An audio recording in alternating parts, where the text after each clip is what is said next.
salam dingin untuk kita semua. Assalamualaikum warahmatullahi wabarakatuh. Kembali lagi bersama kami Elektronik Salam Dingin. Semoga video ini bisa memberikan manfaat kepada kita semua dan juga menambah ilmu.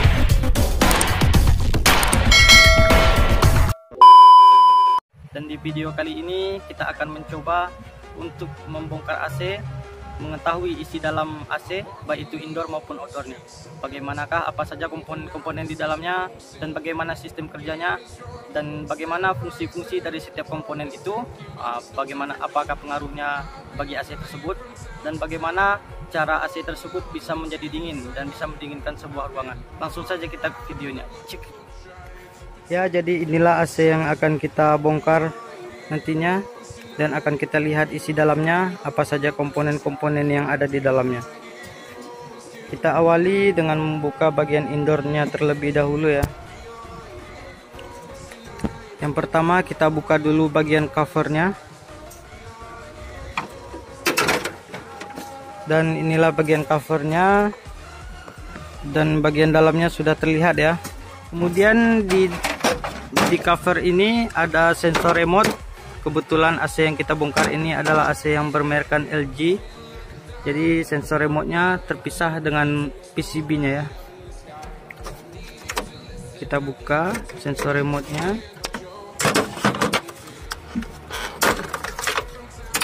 Dan komponen yang pertama adalah sensor remote. Selanjutnya bagian dalam bisa kita lihat, ini adalah kisi-kisi dari evaporatornya. Dan ini adalah bagian evaporator. Selanjutnya adalah bagian PCB. Kita buka terlebih dahulu penutupnya di sini. Penutup dari PCB-nya.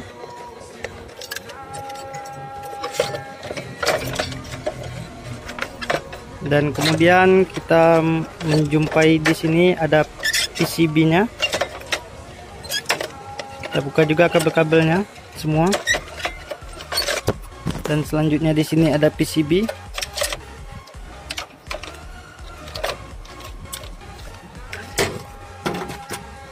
Selanjutnya ada termostat.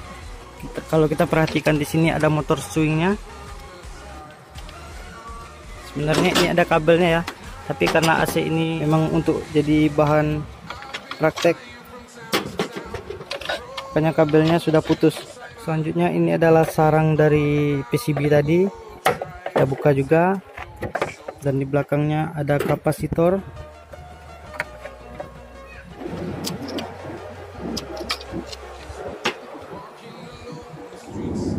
Selanjutnya ini adalah penutup dari motor fan indoornya. Kita lepaskan dulu talang drainnya, talang airnya. Dan kemudian kita lepaskan penutup dari motor fan-nya. Selanjutnya di sini ada baut penahan dari motor fan-nya tadi menuju ke blower.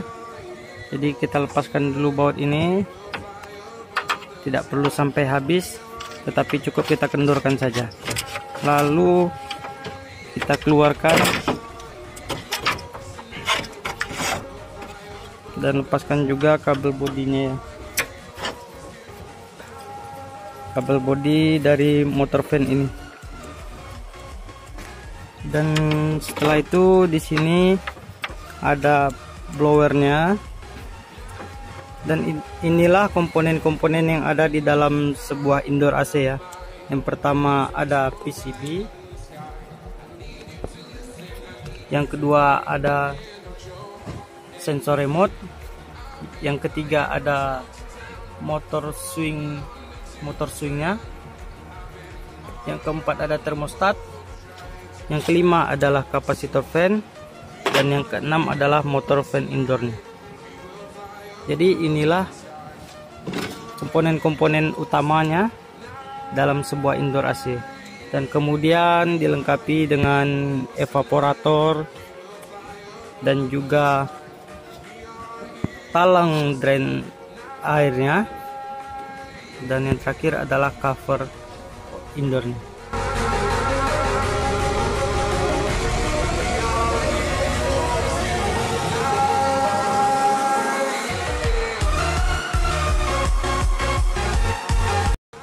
Kemudian kita lanjut untuk membahas cara kerja dari setiap komponen-komponen ini.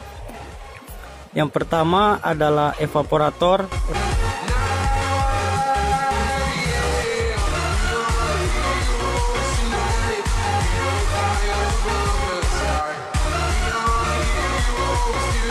Jadi pada bagian evaporator ini nanti akan dingin yang dialiri freon dari kompresor ataupun dari bagian outdoor menuju ke bagian indoor ini. Dan selanjutnya setelah evaporator ini nanti dingin, pada bagian blower ini akan berputar untuk menyerap kalor di evaporator ini dan dihembuskan ke ruangan.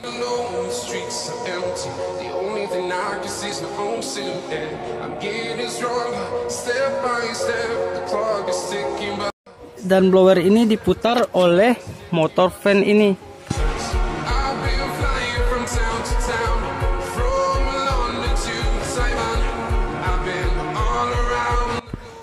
Jadi motor fan inilah yang akan memutar blowernya dan menyerap kalor dari evaporator, kemudian dihembuskan ke dalam ruangan tersebut kembali. Dan kemudian di sini ada motor swing ya.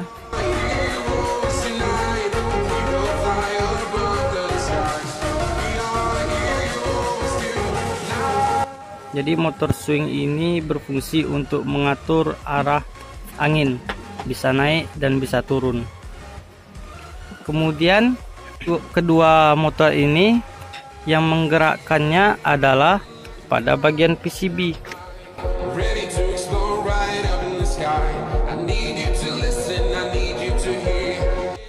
PCB inilah yang mengatur keseluruhan kerja dari air conditioner ataupun AC tersebut. Nah, jadi PCB inilah induknya ataupun otaknya yang mengatur setiap gerak dari AC tersebut yang diperintahkan oleh sensor remote.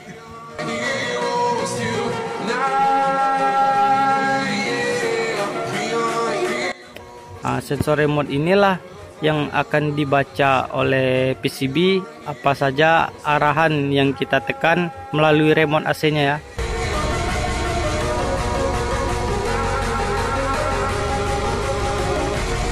Setelah remote AC kita tekan, lalu sinyalnya ditangkap oleh sensor remote ini, kemudian akan diproses ke dalam PCB dan selanjutnya akan dikerjakan oleh masing-masing komponen pada AC tersebut. Dan kemudian di sini ada kapasitor.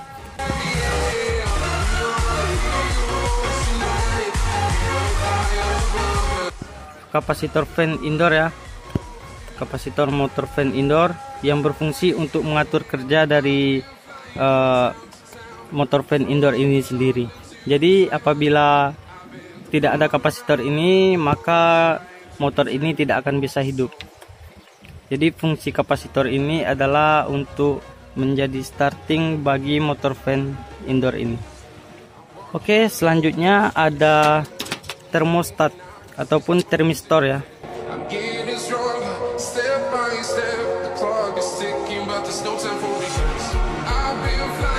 Jadi termis ini berfungsi untuk memberikan sinyal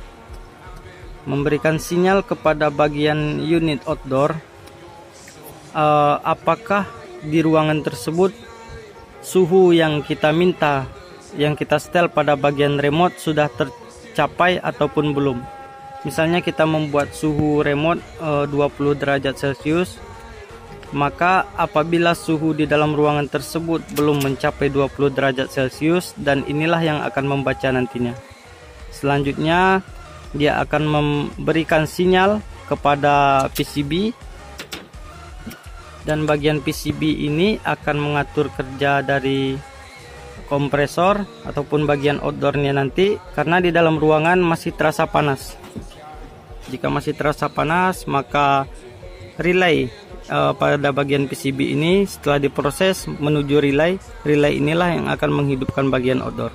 Selanjutnya kompresor akan hidup, dan ketika kompresor hidup maka ruangan akan menjadi dingin. Selanjutnya apabila ruangan tersebut sudah mencapai dingin ataupun mencapai suhu yang kita buat pada remote tersebut, maka termistor ini juga yang akan mematikan kembali unit outdoornya nanti. Dan itulah fungsi dari komponen-komponen pada bagian indoor ini ya.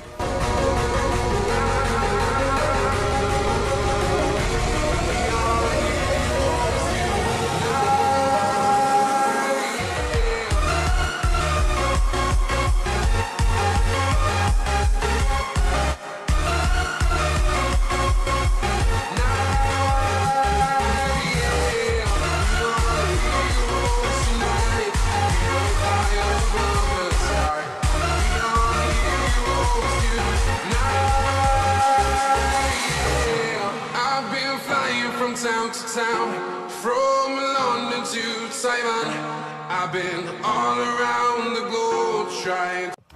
Dan itulah penjelasan dari setiap komponen-komponen yang ada di dalam unit indoor.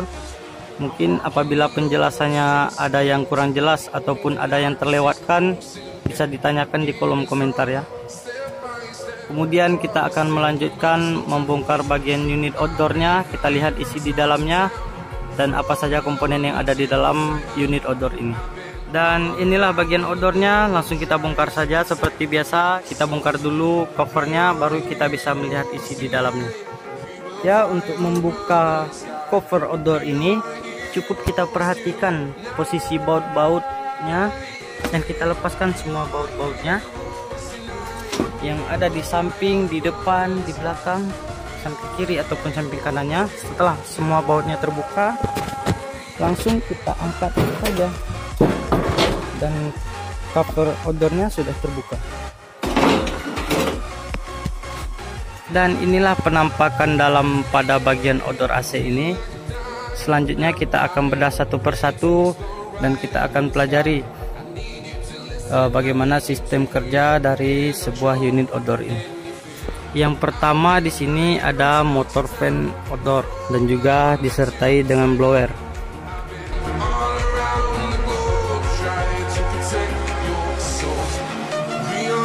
Terdapat kompresor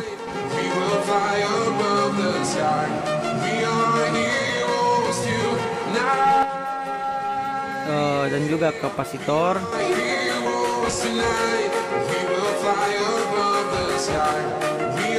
Kemudian ada kondensor di sini ya.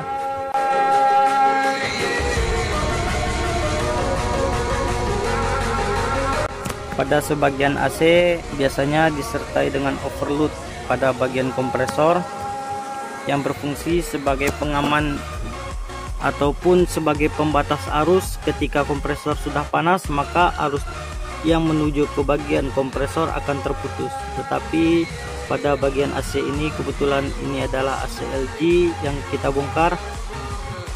Kapasitasnya 2 PK ya, 18.000 BTU. Bisa dilihat di sini. Dia tidak memiliki overload. Jadi komponennya hanya ini saja, dan kapasitor yang digunakan adalah kapasitor berjeniskan kaki 3. Jadi kapasitornya kakinya 3, dan kapasitor ini juga memiliki 2 fungsi ya. Yang pertama adalah untuk kompresor dan yang kedua adalah untuk motor fan. Kemudian fungsi kapasitor di sini adalah untuk proses running dari kompresor. Yang pertama ada kompresor, yang kedua motor fan.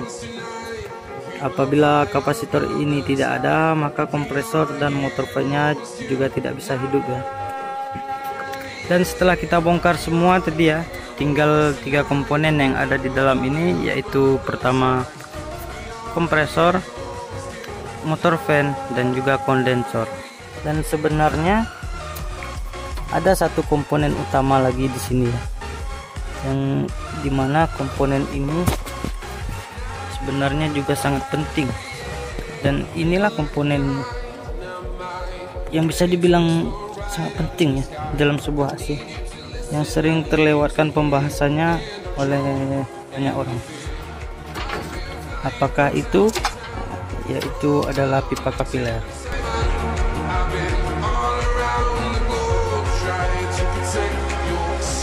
Inilah dia pipa kapilernya.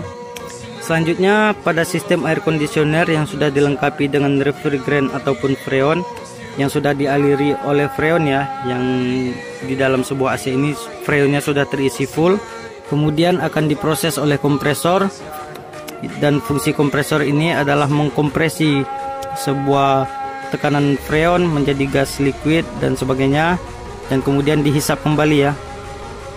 Setelah dihisap lalu dihembuskannya kembali. Nah, itulah fungsi dari kompresor AC ini. Jadi selanjutnya kompresor AC ini akan memberikan gas bertekanan tinggi menuju kondensor, dan kemudian kondensor ini akan menjadi panas, dan panasnya ini diserap oleh motor fan odor tersebut, dan udara panasnya akan dibuang ya. Apabila motor fan tersebut mati, maka kondensor panasnya menjadi over dan kompresor tersebut akan mati. Nah, jadi itulah fungsi dari motor fan apabila motor fan itu tidak ada. Kemudian gas bertekanan tinggi tadi keluar lagi setelah melewati kondensor dan melewati pipa kapiler ya. Di dalam pipa kapiler ini yang awalnya tadi gas bertekanan tinggi masuk ke dalam pipa kapiler, keluarannya menjadi liquid bertekanan tinggi. Setelah itu dia akan keluar menuju pipa kecil ya. Biasanya ada dua pipa di dalam AC. Yang pertama ada pipa besar, yang kedua ada pipa kecil. Dan dari pipa kapiler tadi dia keluar menuju pipa kecilnya. Dan dari pipa kecil ini tadi adalah liquid bertekanan tinggi yang kemudian masuk ke dalam evaporator yang melewati pipa instalasi, kemudian masuk ke dalam bagian evaporator. Pada bagian evaporator ini, setelah masuk ke dalam evaporator, di sini ada pembagian ataupun bisa disebut dengan cumi-cumi, dan disinilah liquid yang bertekanan tinggi tadi akan menjadi liquid bertekanan rendah.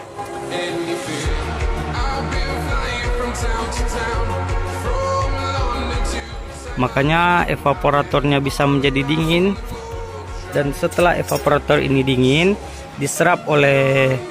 dinginnya diserap oleh motor fan bagian indoor tadi, dan kemudian udara yang dikeluarkan melalui motor fan ataupun blower pada bagian indoor ini akan menjadi dingin.